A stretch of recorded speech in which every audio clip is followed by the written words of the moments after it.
कर्मप्रसंगात् करोति कलु संगमातृकुक्षं स्थितन्मा विणमुद्रामेकमध्ये कुथयति वितरां जठोरो जातवेद जड्जद्वै तत्र दुःखं व्यथयति नितरां शक्यते केन वक्तुं क्षन्तव्यमे अपराध शिव शिव शिव श्रीमहादेव शंभु भगवान शिव आदि दिन इष्टदेवता चंद्रदेवता भुवनेश्वरी लक्ष्मीनारायण जगन्नाथ बलभद्र सुभद्रा सुदर्शन चतुर्धामूर्ति देवता इष्टदेवी माँ जगज्जननी खंडुआरी जो मैंने आज आष्ट संवादर दैनिक राशिफल कार्यक्रमटी देखुंट शुणुंट से आज दिन सुख समृद्धि मानसिक पारिवारिक शांति उत्तम स्वास्थ्य और संपदर दिन हो जगन्नाथ पाखे कामना करी आरंभ करुचु आज आमर दैनिक राशिफल कार्यक्रम। जय जगन्नाथ। प्रथमे आम जाणीनवा आज पंजिका। आज मे मास 18 तारीख 2026 मसीहा वृष 4 दिन ज्येष्ठ मास मल शुक्लपक्ष द्वितीया सोमवार द्वितीया तिथि संध्या 5टा 53 मिनिट पर्यंत रही तृतीया तिथि भोग हो। आज राशि नक्षत्र रोहिणी वृष। रोहिणी नक्षत्र सकाल 11टा 32 मिनिट पर्यंत रही चंद्र वृष राशि अहोरात्र 60 दंड अवस्थान करेंगे। द्वितीया तिथि जो कखारू खाइबा मना खाइले श्रीहीन। आज शुक्लपक्षर द्वितीया तिथि सोमवार और चंद्रक नक्षत्र भोग हो आज चंद्र दर्शन और पूजा कले 1 वर्ष पर्यंत अर्थकष्टर मुक्ति। ये आज पंजिका। बर्तमान आम जाणीनवा केमी कटिब 12टी राशि व्यक्ति मानकर आज दिन एवं कौन रही आज दिनटी शुभफल पाइबापी कौन कले क्यों मंत्रटी पढ़ले आज दिनटी आपण मंगलमय एवं शुभमय हो से विषय आम आपण पाखे रखू। जातचक्र प्रथम राशि मेष राशि। द्वितीय चंद्र सोमवार चंद्रक नक्षत्र भोग हो धन संपद प्राचुर्य प्रतिपत्ति बुद्धि पाइब एवं आयर नूतन मार्ग खोल। आकस्मिक धन लाभ कौन विशेष सूत्र धन प्राप्ति एवं अन्य को देथिबा धन हृत धन फेरी पाइबे। मूल्यवान धातु भूमि जानवाहन क्रय करेंगे एवं उन्नतिमूलक कर्म धनर विनियोग करेंगे। खर्च प्रति अनाग्रह संचय प्रति मन में आग्रह प्रकाश पाइब एवं आयर किसी अंश संचय किंबा स्थायी जमा रखिए। वाणिज्य व्यवसाय और परिवहन में आय अति उत्तम हो। कर्म सफलता सम्मान सहकर्मी सहयोग प्राप्त हो।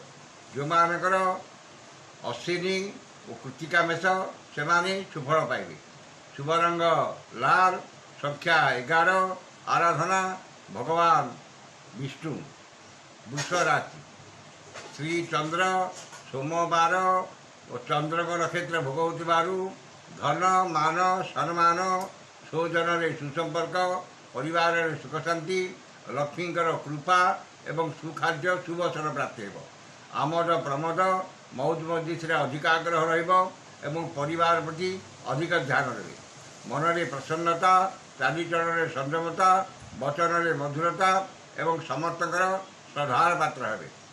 वाणिज्य व्यवसाय और परिवहन में आय अति उत्तम हो एवं नूतन व्यवसायर सुजोग जुटिब। कर्म स्वल्प परिश्रम अधिक सफलता और सम्मान मिल। जो मानकर कृतिका और मृगशिरा वृष से उपकृत हे। शुभ रंग सिल्वर। संख्या 4। आराधना माँ कमला। मिथुन राशि। शुक्लपक्षर द्वादश चंद्र घाट बार जो अदथा खर्च बद खर्च परिवार खर्च भार वृद्धि पाइब एवं खर्च भार अतिशय ऋणग्रस्त हे। मन में दुश्चिंता दुर्भावना हतोत्साह भाव प्रकाश पाइब एवं अदथा खर्च वृथा भ्रमण लगी रही। ठीक समय ठीक निष्पत्ति नेबारे असमर्थ हे एवं समस्त कर्म भूल निष्पत्ति ने मन अस्थिर विषादग्रस्त चापग्रस्त ଏବଂ ସମସ୍ତ କର୍ମ ବିବାଦୀୟ ହେବ। ବାଣିଜ୍ୟ ବ୍ୟବସାୟ ଓ ପରିବହନରେ ଆୟ ଠାରୁ ବ୍ୟୟ ଅଧିକ ହେବ ଏବଂ ଆର୍ଥିକ ସ୍ଥିତି ପ୍ରଭାବିତ ହେବ। କର୍ମରେ ବିଫଳତା ଓ ସମସ୍ତ କର୍ମ କଣ୍ଟକ ସଦୃଶ ମନେ ହେବ। ଯେଉଁମାନଙ୍କର ମୃଗଶିରା ଓ ପୁନର୍ବସୁ ମିଥୁନ ସେମାନେ ସତର୍କତା ଅବଲମ୍ବନ କରିବେ। ଶୁଭ ରଙ୍ଗ ମେରୁନ୍, ସଂଖ୍ୟା 8, ଆରାଧନା ମା ତ୍ରିପୁର ସୁନ୍ଦରୀ। କର୍କଟ ରାଶି, ଏକାଦଶ ଚନ୍ଦ୍ର, ସୋମ 12 ଓ ଚନ୍ଦ୍ରଙ୍କ ନକ୍ଷତ୍ର ଭୋଗ ହେଉଥିବାରୁ ଅସମ୍ଭବକୁ ସମ୍ଭବ କରିବାରେ ସମର୍ଥ ହେବେ ଏବଂ ସମସ୍ତ ଆଶା ଆକାଂକ୍ଷା ଅଭିଳାଷ ପୂର୍ଣ୍ଣ ହେବ। ମନରେ ଉନ୍ନତ ଚିନ୍ତାଧାରା ଉଚ୍ଚାଭିଳାଷ ପ୍ରକାଶ ପାଇବ ଏବଂ ଉନ୍ନତିମୂଳକ କର୍ମରେ ଧ୍ୟାନ ଅଧିକ ରହିବ। ସୁଖବର ସୁସମ୍ବାଦ ମିଳିବ ଏବଂ ସମସ୍ତ କର୍ମରେ ସୁଚିନ୍ତିତ ପଦକ୍ଷେପ ନେବେ। ମୂଲ୍ୟବାନ ଧାତୁ ଭୂମି ଯାନବାହନ କ୍ରୟ କରିବେ ଏବଂ ଧନର ସତ୍ ବିନିଯୋଗ କରିବେ। ବାଣିଜ୍ୟ ବ୍ୟବସାୟ ଓ ପରିବହନରେ ଆୟ ଅତି ଉତ୍ତମ ହେବ ଏବଂ ନୂତନ ବ୍ୟବସାୟର ସୁଯୋଗ ଜୁଟିବ। କର୍ମରେ ଆଶାଠାରୁ ଅଧିକ ସଫଳତା ଓ କର୍ମସ୍ଥାନର ସମସ୍ତ ସୁବିଧା ସୁଯୋଗ ହାସଲ କରିବେ। ଯେଉଁମାନଙ୍କର ପୁଷ୍ୟା କର୍କଟ ସେମାନେ ସୁଫଳ ପାଇବେ। ଶୁଭ ରଙ୍ଗ ଧଳା, ସଂଖ୍ୟା 1, ଆରାଧନା ଭଗବାନ ଶିବ। ସିଂହ ରାଶି, ଦଶମ ଚନ୍ଦ୍ର ଯୋଗୁଁ କର୍ମରେ ଉନ୍ନତି, କର୍ମ ପ୍ରତି ଏକାଗ୍ରତା ଆନ୍ତରିକତା ଅଧିକ ରହିବ ଏବଂ ଭାଗ୍ୟ ଅପେକ୍ଷା କର୍ମରେ ଅଧିକ ବିଶ୍ୱାସ ଓ ଗୁରୁତ୍ୱ ରହିବ। ଆଜି ଯେକୌଣସି କର୍ମ କରିବେ ସେଥିରେ 100% ସଫଳତା ପାଇବେ ଏବଂ ସମସ୍ତ କର୍ମ ଆଜି ଆପଣଙ୍କ ପାଇଁ ସହଜ ହେବ। ମନରେ ସତ୍ଚିନ୍ତା ସଦ୍ଭାବନା ପ୍ରକାଶ ପାଇବ ଏବଂ ସତ୍ କର୍ମରେ ଅଧିକ ଆଗ୍ରହ ରହିବ। ବାଣିଜ୍ୟ ବ୍ୟବସାୟ ଓ ପରିବହନରେ ଆୟ ଯାହା ହେଲେ ମଧ୍ୟ ମନରେ ଆତ୍ମସନ୍ତୋଷ ଆତ୍ମତୃପ୍ତି ରହିବ। କର୍ମରେ ସଫଳତା ଓ ସମ୍ମାନ ମିଳିବ। ଯେଉଁମାନଙ୍କର ମଘା ଓ ଉତ୍ତରା ଫାଲ୍ଗୁନୀ ସିଂହ ସେମାନେ ସୁଫଳ ପାଇବେ। ଶୁଭ ରଙ୍ଗ ଗୋଲାପୀ, ସଂଖ୍ୟା 3, ଆରାଧନା ପ୍ରଭୁ ଶ୍ରୀ ଜଗନ୍ନାଥ। କନ୍ୟା ରାଶି, ନବମ ଚନ୍ଦ୍ର ଯୋଗୁଁ ଗୁରୁଜନଙ୍କ କୃପା, କ୍ଷମତାଶାଳୀ ବ୍ୟକ୍ତିଙ୍କ ସହାୟତା, ରାଜନୈତିକ ବ୍ୟକ୍ତିଙ୍କର ଶୁଭ ଦୃଷ୍ଟିରେ ରହିବେ ଏବଂ ମନରେ ଉନ୍ନତ ଚିନ୍ତାଧାରା ଉଚ୍ଚାଭିଳାଷ ପ୍ରକାଶ ପାଇବ ଏବଂ ଉନ୍ନତିମୂଳକ କର୍ମରେ ଧ୍ୟାନ ଅଧିକ ରହିବ। ଗୁରୁଜନଙ୍କ ପ୍ରତି ସମ୍ମାନ, ଲଘୁଜନଙ୍କ ପ୍ରତି ସ୍ନେହ ଶ୍ରଦ୍ଧା ଆନ୍ତରିକତା ଅଧିକ ରହିବ ଏବଂ ମହତ୍ ବ୍ୟକ୍ତିଙ୍କ ସାନ୍ନିଧ୍ୟ ଲାଭ କରିବେ। ପରୋପକାର ସମାଜ ସେବା ଧାର୍ମିକ କର୍ମରେ ଅଧିକ ଆଗ୍ରହ ରହିବ ଏବଂ ପରିବାରର ସମସ୍ତ ସଦସ୍ୟଙ୍କ ମଧ୍ୟରେ ଉତ୍ତମ ବୁଝାମଣା ରହିବ। ବାଣିଜ୍ୟ ବ୍ୟବସାୟ ଓ ପରିବହନରେ ଆୟ ଅତି ଉତ୍ତମ ହେବ ଏବଂ ବ୍ୟବସାୟ କର୍ମରେ କୌଣସି ଦୂର ସ୍ଥାନକୁ ଯାତ୍ରା କରିବେ। କର୍ମରେ ଆଶାଠାରୁ ଅଧିକ ସଫଳତା, ଉଚ୍ଚ ସମ୍ମାନ, ଉଚ୍ଚ ପଦବୀ ପ୍ରାପ୍ତ ହେବ। ଯେଉଁମାନଙ୍କର ଉତ୍ତରା ଫାଲ୍ଗୁନୀ ଓ ଚିତ୍ରା କନ୍ୟା ସେମାନେ ସୁଫଳ ପାଇବେ। ଶୁଭ ରଙ୍ଗ ସବୁଜ, ସଂଖ୍ୟା 12, ଆରାଧନା ଭଗବାନ ବିଷ୍ଣୁ। ତୁଳା ରାଶି, ଅଷ୍ଟମ ଚନ୍ଦ୍ର ଯୋଗୁଁ ମନରେ ବିରକ୍ତି ଭାବ ଓ ଚିଡ଼ିଚିଡ଼ାପଣ ପ୍ରକାଶ ପାଇବ ଏବଂ ଚାଲି ଚଳନ ବ୍ୟବହାର କଥାବାର୍ତ୍ତା ବିବାଦୀୟ ହେବ। ଠିକ୍ ସମୟରେ ଠିକ୍ ନିଷ୍ପତ୍ତି ନେବାରେ ଅସମର୍ଥ ହେବେ ଏବଂ ସମସ୍ତ କର୍ମରେ ଭୁଲ ନିଷ୍ପତ୍ତି ନେବେ। ମନରେ ଦୁଶ୍ଚିନ୍ତା ଦୁର୍ଭାବନା ହତୋତ୍ସାହ ଭାବ ପ୍ରକାଶ ପାଇବ ଏବଂ ଚାଲି ଚଳନ ବ୍ୟବହାର କଥାବାର୍ତ୍ତା ବିବାଦୀୟ ହେବ। ବାଣିଜ୍ୟ ବ୍ୟବସାୟ ଓ ପରିବହନରେ ଆୟଠାରୁ ବ୍ୟୟ ଅଧିକ ହେବ। କର୍ମରେ ବିଫଳତା ଓ ସମସ୍ତ କର୍ମରେ ଅଯଥା ବିଳମ୍ବ ଦେଖାଦେବ। ଯେଉଁମାନଙ୍କର ବିଶାଖା ଇଚ୍ଛା ସେମାନେ ସତର୍କତା ଅବଲମ୍ବନ କରିବେ। ଶୁଭ ରଙ୍ଗ ହଳଦିଆ, ସଂଖ୍ୟା 11, ଆରାଧନା ମା ଚଣ୍ଡୀ। ବିଛା ରାଶି, ଘାତ ଚନ୍ଦ୍ର ଯୋଗୁଁ ମନରେ ଅସ୍ଥିରତା, ପରିବାରରେ ମନମାଳିନ୍ୟ, ସ୍ୱଜନରେ ବିବାଦ, ପଡ଼ୋଶୀଙ୍କ ସହ ତିକ୍ତତା ଏବଂ ନିଜର ଲୋକମାନେ ଶତ୍ରୁତା ଆଚରଣ କରିବେ। ଦାମ୍ପତ୍ୟ ଜୀବନରେ ଝଡ଼ର ସୂତ୍ରପାତ ହେବ କିମ୍ବା ସହଧର୍ମିଣୀଙ୍କ ସ୍ୱାସ୍ଥ୍ୟଗତ ସମସ୍ୟା ଦେଖାଦେବ। ମନରେ ଅସ୍ଥିରତା, ପରିବାରରେ ମନମାଳିନ୍ୟ, ସ୍ୱଜନରେ ବିବାଦ ଏବଂ ଶାରୀରିକ ପୀଡ଼ା ଭୋଗିବେ।